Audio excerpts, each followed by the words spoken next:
I'm so excited. First of all, we all are here to hear our mayors out, right? So please stand on your seat or stand up. Please stand up. And please give it up for our awesome mayor, Dr. Brad Cohen. Please give it up for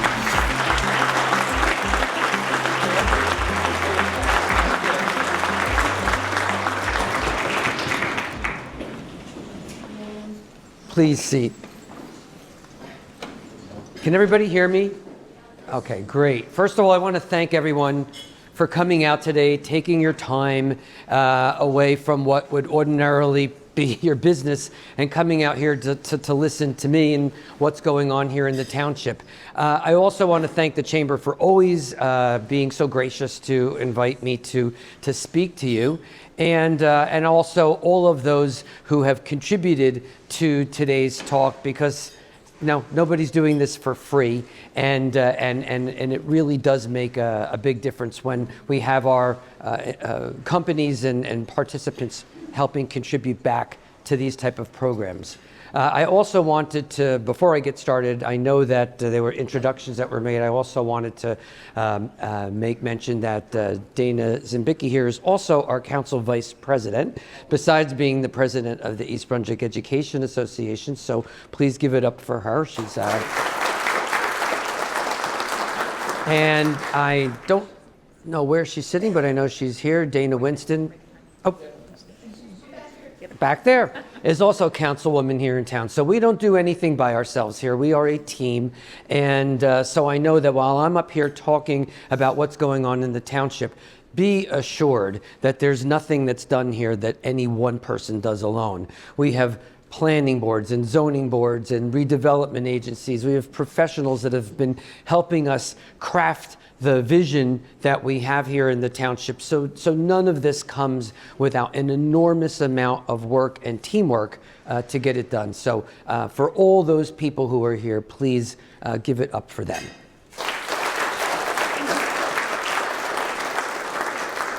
I just want to start out by saying that we are extraordinarily fortunate as a town. I think we're a very rich town, and I don't mean that in the sense that I have an app that I could look at you and tell you what your net worth is. I can't do that.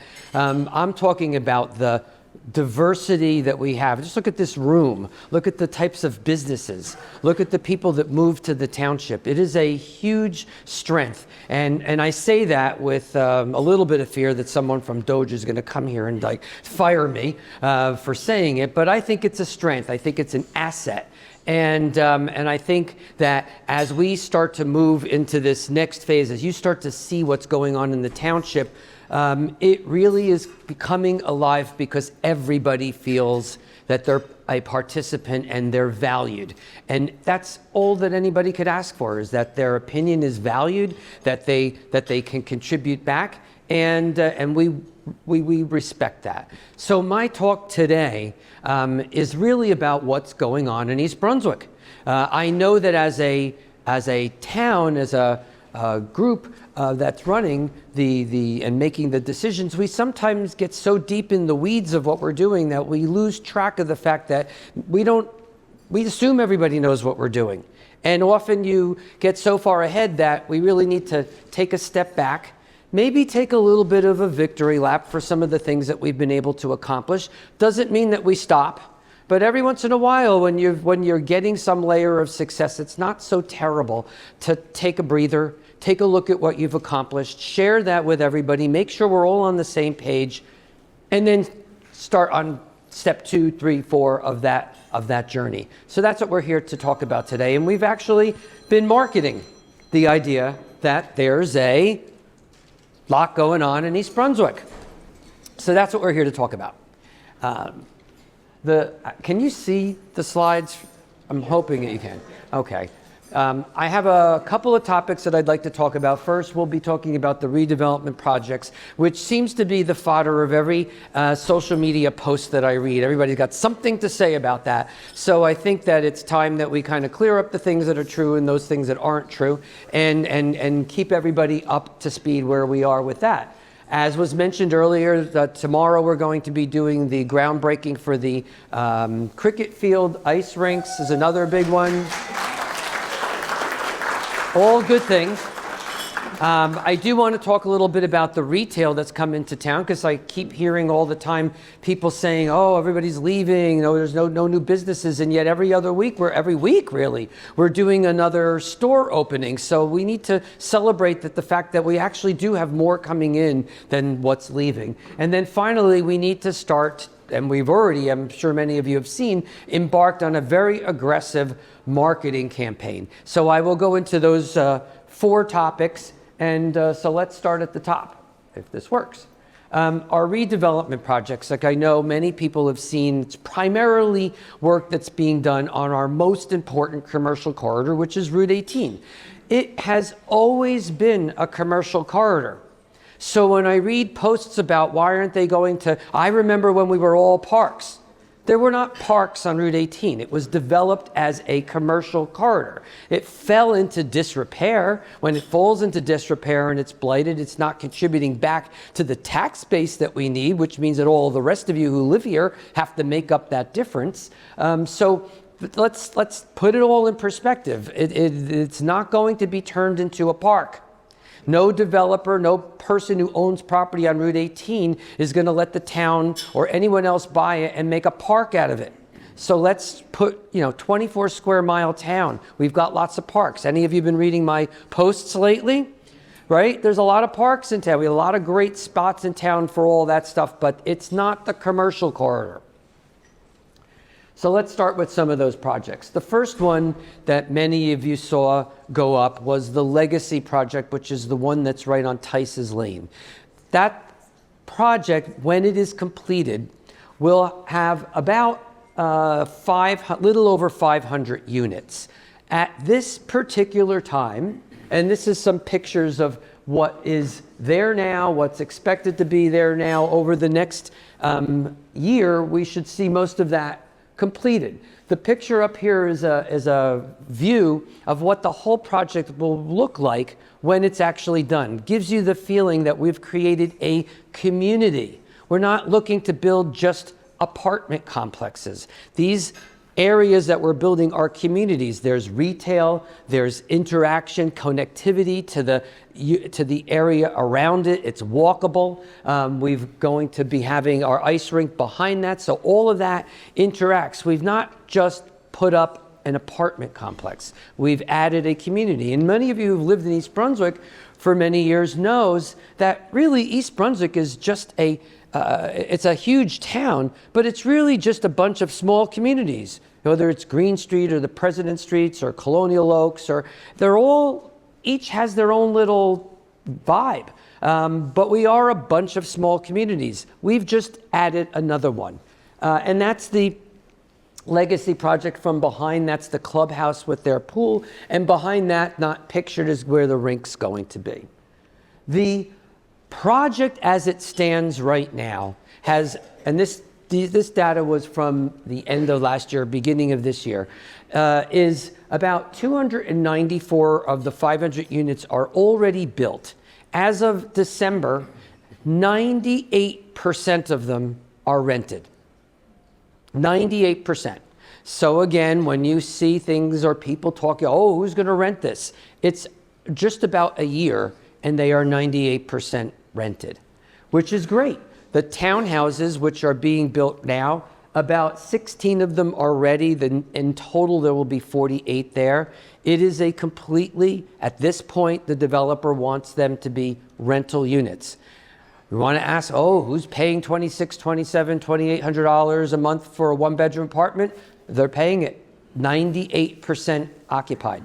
Of the 500 units that will be there, about 20% were set aside for our affordable housing obligation. But keep in mind, an affordable housing obligation simply means that those people that qualify get a discount off of the rental price. So if the discount for a moderate low-income person allows them a, say, 50% reduction, well, they're not getting it for free.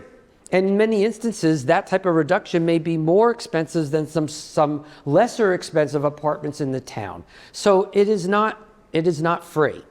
The other thing that is part of this community is that the first floor of each of these larger buildings has each 9,000 square feet of rental space for commercial or retail purposes. Of the spots that are there in the first building that's finished, they are all occupied. There's going to be Maria's Pizza, although I don't think that they're using the name Maria's Pizza, who's going to be in that building. There's going to be an ice cream shop. There's going to be an organic nail salon. Don't ask me what that means, but that's going in. There's going to be a dentist office and a Kumon learning center, which is already there. Kumon's going to be opening this month. All of the others are expected to be open by the summer. So they're moving. And there'll be the similar sort of mirror copy in the building that goes up next to it. That building is also going to have the first floor, 9,000 square feet of retail space. And they're expecting that to be open by January of 2026. So they're moving. And if you've driven by, you've probably seen that a lot of work is being done on those buildings. They're moving quickly. Keep in mind, a lot of these builders, I mean, I'm not a builder, but a lot of them, it takes forever for us to get the paperwork done, the legalese and all of that stuff done. But once they start taking out construction loans and start building, they got to pay that back. They're moving. And that's why you start to see a lot of these things moving along right now. The other project that many of you have seen sort of pop out of the ground over the last couple of months is the Vermella project, which is an Ed Russo project on Route 18 where the old Gap and the Wiz used to be before. Those buildings came down a couple of months ago, and again, taking out their construction loans, they have started to move on that. Vermella or Ed Russo is taking up the entire piece of property from Lake Avenue all the way down to Ruth Street. That is somewhere in the neighborhood of about 60-something acres, I think almost 70 acres of property that he has slowly had to purchase over time. So why has this taken so long? Well, it's a little different than Legacy because the owners of that property always owned it and they were named the developer. So they didn't have to go out and get and purchase all of the property. In this instance, that entire swath of property is about 10 different owners. So the developer had to go out and purchase the properties from all of the owners. And at this point, he's almost there, having secured most of them. And so that's why you're starting to see some of this work getting done. The building that you see right here is the one that you've seen going up on Route 18. If you were standing in the area where Lohman's was located, sometimes people don't appreciate the topography, but the picture that you have there is if you were standing, which this was taken literally right behind where Lohman's is, and you look up at the Vermella project, it's almost a whole story difference in topography. If you were standing where the old Carl's Appliance used to be, you were looking at the top of Lohman's. So there's the topography of all of this is a very important part of what Russo's doing to that entire piece of property. The layout for what this will be when it is completed shows you in the right corner are the two buildings that will be apartments. The one all the way to the right is the one being built right now. There will be an apartment behind it. Between the two of them, there will be about 500 units of apartments that are for rent. You see in the bottom portion, mostly where the Shoppers World and the Retro Fitness used to be, where Amazing Savings, those brown units are all townhomes. And only recently did the developer actually secure the property that allowed him to start doing the demolition work, which is why you recently saw the fences go up all around the property by Lohman's. Those brown buildings are all going to be townhouses, and they are for sale units. They are not rentals. He is going to be using Pulte developers to be doing the building of those townhomes. The apartments that are being built by Russo, that first phase, the building that you see going up, is expected to start taking occupancy in June of 2026. And then Pulte, we're hoping, gets his ability to start building. We got to demolish first, and the first part, right, you see going on right there right now is doing a lot of the demolition work. But preceding demolition, you got to make sure that there's no environmental issues. Is there asbestos, any problems with the soil? All of that has to be taken care of first. Once that's taken care of, we're expecting that within the next 2 months, you'll see those buildings all go down. And once that starts, then the developer is allowed to come in and start parceling off the work that needs to be done. The only thing that's wrong about that picture is that when it was originally determined the number of townhomes, which was supposed to be about 280 townhomes, it was the assumption that the owner of the tennis center wanted to sell her spot. She has since changed her mind and wants to stay there, which nobody really has an issue with. I think a tennis center in the middle of a community like this is actually quite nice. So it's going to take down the number of for sale townhouses to somewhere in the neighborhood of 220.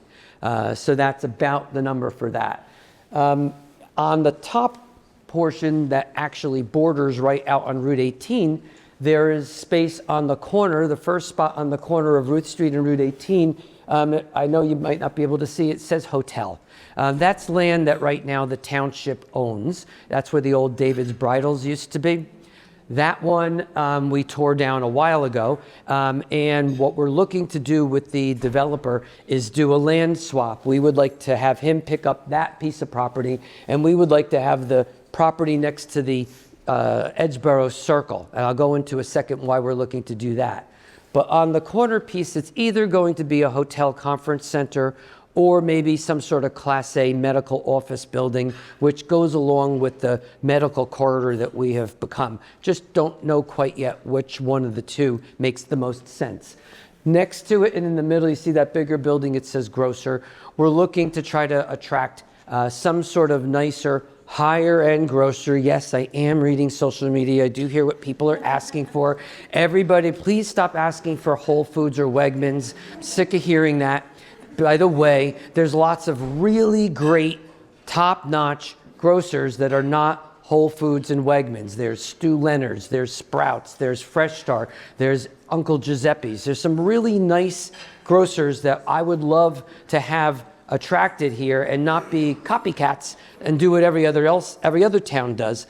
So we're looking to try to get someone on that order here to that highway, which I think will be supported by the fact that we'll have people living there. Clearly there's enough of a traffic flow to have car counts that would justify that type of grocer there. But the township, if you see, there's two small buildings on the piece of property that we would like to do the land swap for. Maybe a little better in the next picture. There's a circle around it. Those are buildings that the township, on township property now, because we're going to do the swap, would like to construct two approximately 8,000 to 10,000 square foot buildings that we would then rent out to restaurateurs to open up some form of non-chain restaurant that we could offer to the township. And we're already having talks with some restaurateurs that are very interested in coming here. One of the main reasons why the township wants to own the property and own the building is that with the township's ownership comes the ability for us to get a concessionaire's liquor license, which allows us then to include the liquor license in the rent, which one, brings a higher rent to us, but it also obviates the problem of having to obtain a liquor license, which is very difficult to get, and if you could get one here, is extraordinarily expensive. Last liquor license in the township sold for about $450,000. You can't finance them, you have to have them, you have to buy that in cash, which makes it often very difficult for individual restaurateurs to be able to afford that. And those two restaurants would then overlook the park grounds, which is going to be a central feature of this entire Vermella project. The vision in Vermella, or Ed Russo, when I give you these renderings of what the park would look like, he's known to have products that are pretty darn close to what the renderings look like. And our goal with this park isn't another kiddie park. As you know from my postings, we've got about 23 parks here in the township, and many of them have all the features that you would want for little kids. This is not a little kid's park. This is designed to make East Brunswick a true destination with walking trails and paths and stages so that we could have performances for music, comedians, plays, to be able to have that type of feeling. If you could see in the left, that's the traffic circle. And again, this gives you a sense that I was talking about early with the change in the topography. That ground is below the level of the traffic circle. So with proper plantings and sound walls, that could actually be a very attractive, about 3.5 acre park. And a lot of the space could be utilized for art, for walking, for the people that live there, for people coming in from our town and out of town. We want it to be a destination. As you could see in this particular picture, the two restaurants are in the background. It would be Route 18 behind that. That's a picture of the apartments, and again, a look at the theater or the stage. Again, that's the townhouses, so that's more towards the right. Reflection ponds that would be all able for people to have outdoor seating for restaurants, performances, yoga, any type of exercise classes.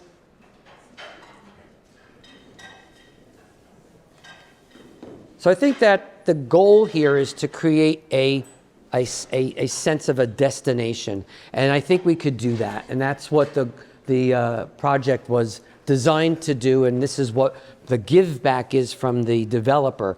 One of the other features is that while the township will have access, it will be our park, it's going to be owned by the developer, which means it's his responsibility to maintain it.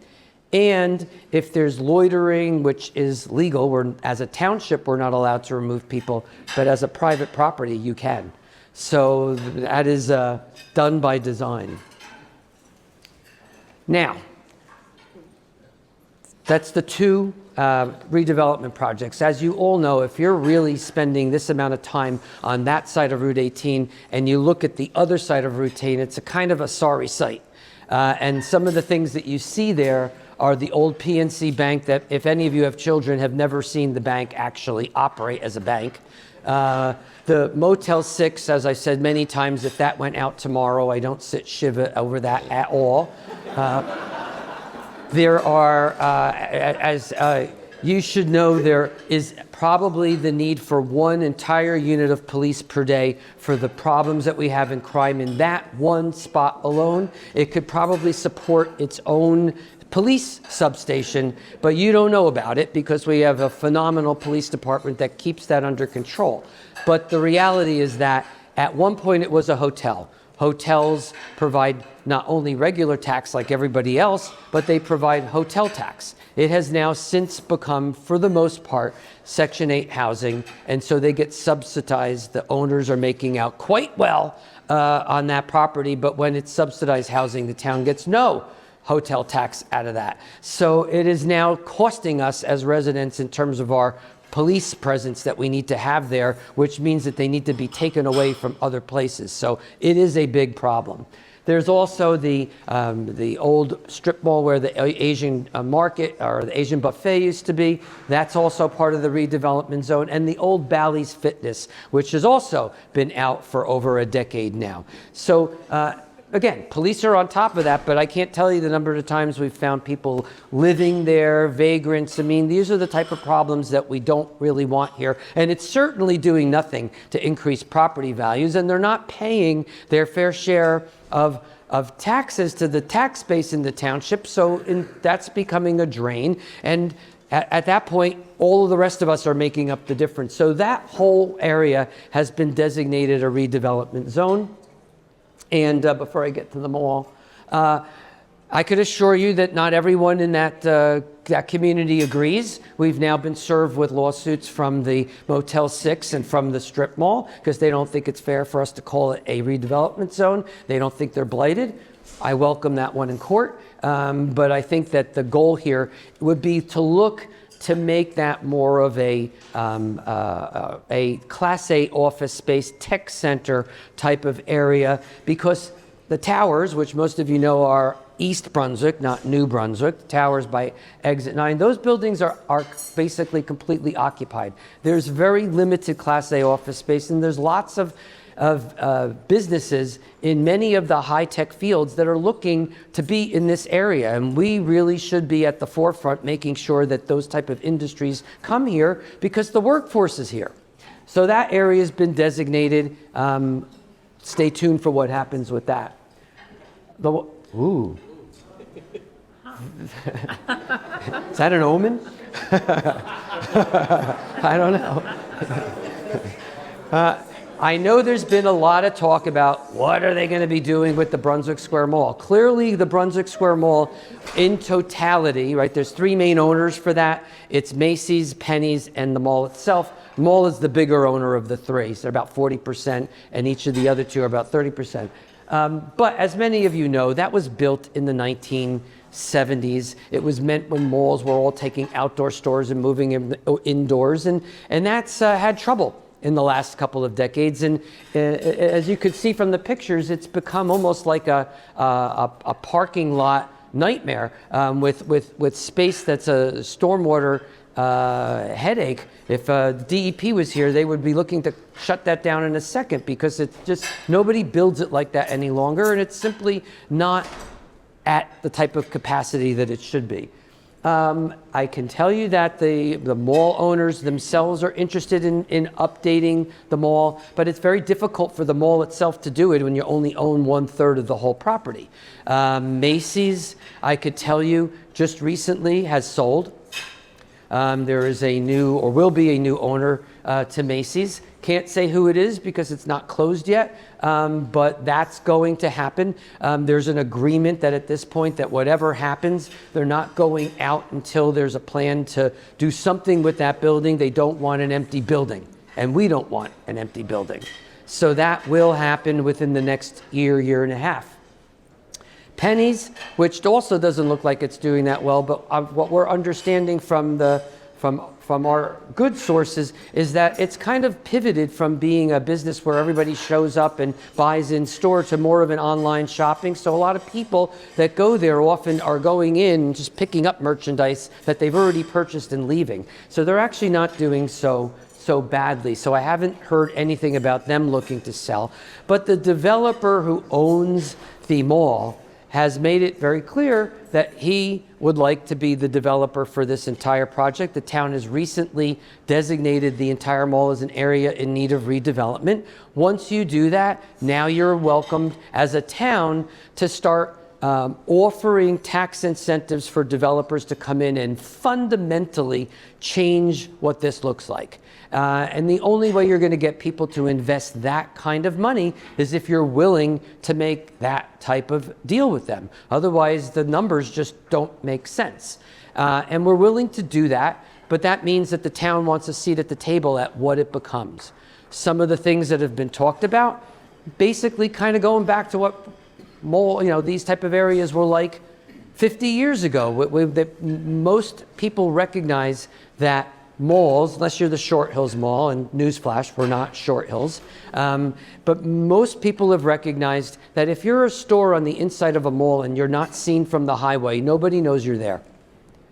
Versus if you're an outdoor mall where everybody could see the entrance, the ability to get in and out and see the name of the store from the highway, much more valuable. So the goal somewhere along the line is to turn this more into an outdoor mall where all of the stores are accessible from the outside, maybe save the inside for a venue for when it's for performances and the things that the mall has actually been trying to do a lot of lately.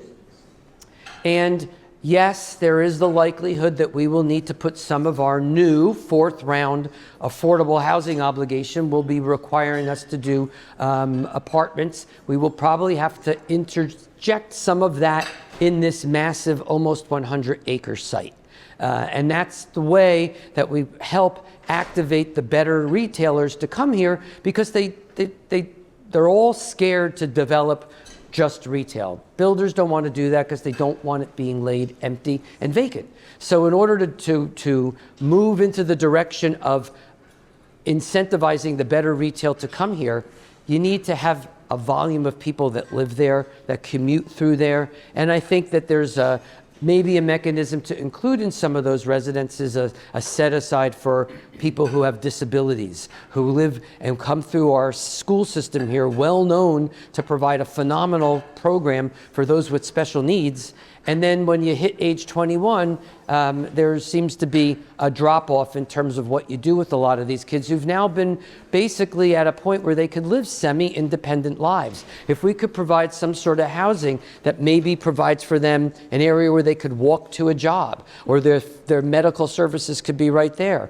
or the bus stop could be stopping right along Route 18. These kind of help activate this mall property into something that's far more progressive and something that will make sense in the 2025 environment that we're living in versus the 1975 environment in which it was built.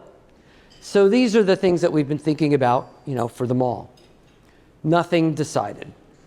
The other thing, by the way, that many of you may have heard about a year ago, the governor tried to update liquor license laws because I just told you how expensive it is to get a liquor license. Well, really didn't do anything to make a liquor license much more affordable. But what they did do in the state was they did change some of the laws. Today you can now buy a liquor license from a neighboring town if they want to sell one to you. You're allowed to and can require people that are holding pocket liquor licenses in your township. They have a time limit of a year. If they don't use it, they are forced to sell it. But one of the other things that was allowed is that if you have a redevelopment area that's over 750,000 square feet, the state will automatically give you 3 free liquor licenses because they want you to make something like they want redevelopment to occur, and that they know is something that will help bring in the nicer restaurants, which brings in the volume that would help support many of the retail that we're looking to try to get back. So you should know, if Macy's and the mall and half of Penny's were added up in its total square footage, it comes out to about 760,000 square feet. So we're kind of hoping that whoever does something there does it under an umbrella that would allow them to capture the ability to get those 3 liquor licenses. Don't know if that's going to happen, but I'm just putting it out there. So that's the development projects. And in all honesty, a lot of towns, if they ever did one project of that nature in an entire generation, that would be a lot. We're doing 4.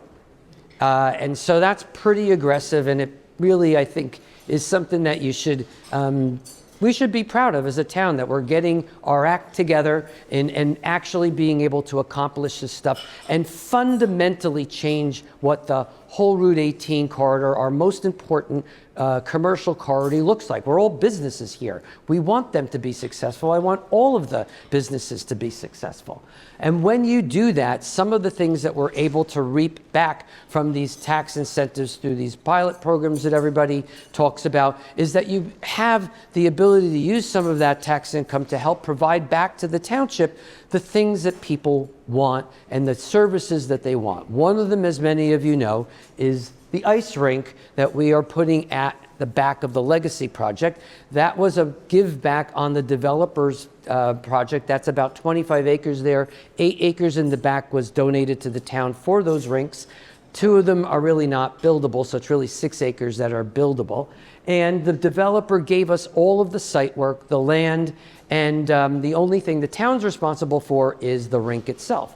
At this particular time, if we keep to our schedule, if the weather cooperates, the 2 NHL-sized rinks, along with the community space, the second floor that's on that, will be completed somewhere around October, which is really pretty aggressive. We were originally thinking it would be not till 2026. We think there's a good chance it'll be sooner. We are actively talking to somebody from Black Bear, which is one of the companies that owns about 40 different rinks in the area. They already have different leagues. They may come in and work with the township to help provide different levels of hockey programs that we would have to take probably a decade to do if we were doing it ourselves. And that's something that we're working on right now in terms of making sure that deal will work, so that the priority always goes to East Brunswick residents and the programs that we want to do, and then we would fill it up with the programs that could get every level of skating available to all of our residents literally from day one. In addition, there's community space that could be used for almost anything, including renting it out for parties and things of that nature. And for the community, clearly it's providing job opportunities for those that are building it, job opportunities for those that will work there. If we're able to bring in tournaments, which, by the way, in order to get tournaments, which are incredibly profitable to the township and for our community, you have to have a certain number of different programs under your belt, which would take us years to get to. If we bring in the deal with Black Bear, it will actually get us to that literally on day one. When you bring in tournaments or your high school team starts to have competitions, people need to eat at restaurants. They need to go to your hotels if they're staying there for a weekend. It becomes an economic driver for the community. And it will be walkable to all of the type of retail that we're talking about in terms of restaurants, even hotels if we put one there, because it's much better location than almost any rink. We've done our homework. Bridgewater, Woodbridge, South Brunswick, which they call Princeton, but it's really South Brunswick.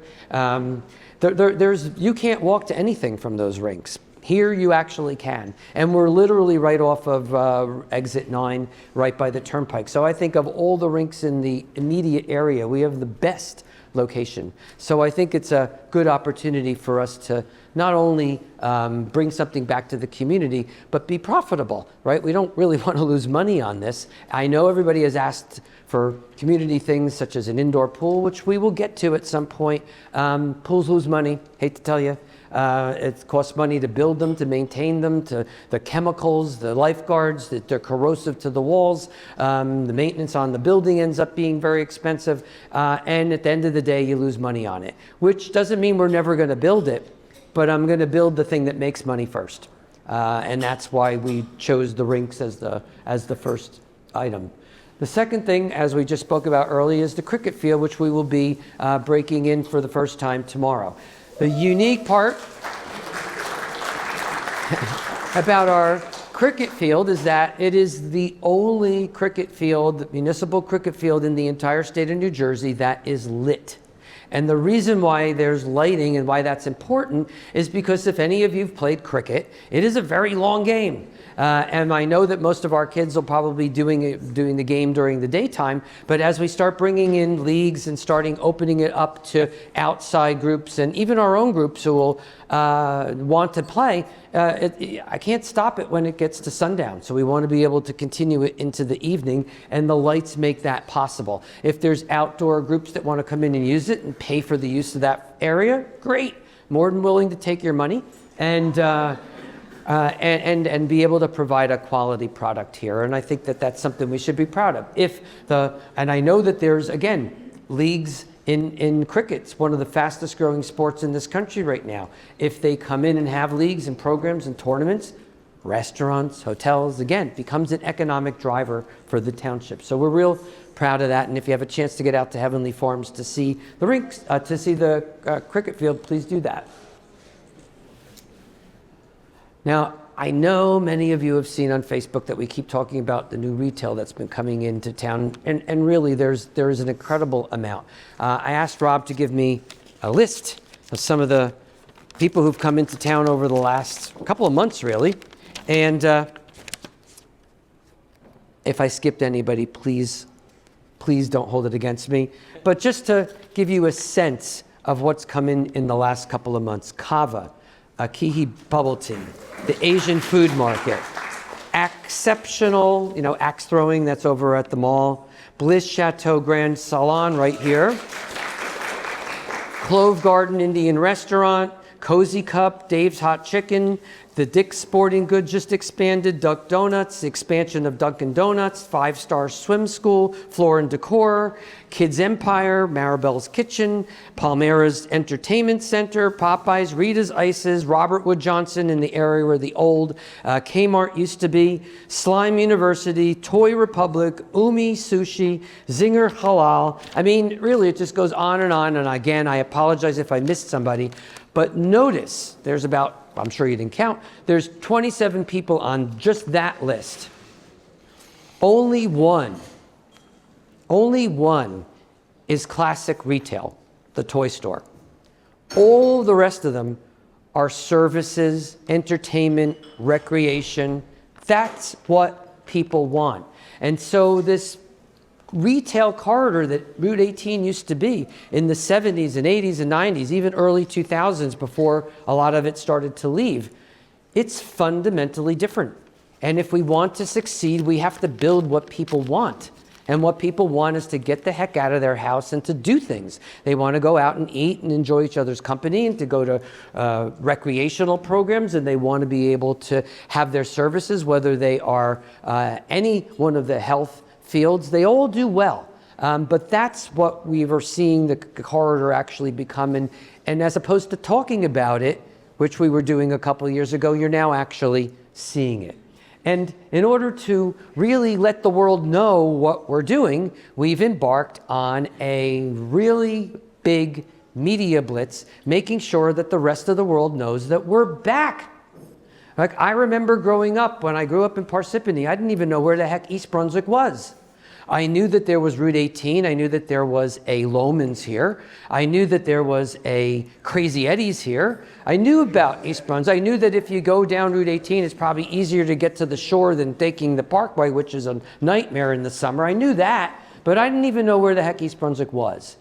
And that's fallen to the wayside. People don't know what's going on. As those businesses moved out of our corridor, so did the buzz. And now we want to get that back. We hired Greg T. We are looking to increase the marketability of the township, get the word out that we are back. So yes, I want everybody here knowing what's going on, but I also want our neighbors knowing what's going on. I want people to know that if we're going to be successful, it's not only going to be on our own backs, but it's going to be on spreading that word and getting people back to this corridor so that all of our businesses can be successful, that it brings back money to the tax base so that I don't have to tax the hell out of the residents that live here, and that we could move forward and enjoy the fact that while it's just different now, but we're back on the map. And I think that that's something that we've all done together. We're all part of it. It's a team. I thank you all for being part of that. I thank you all for being here today. And what do we end by saying? There's a lot going on in East Brunswick.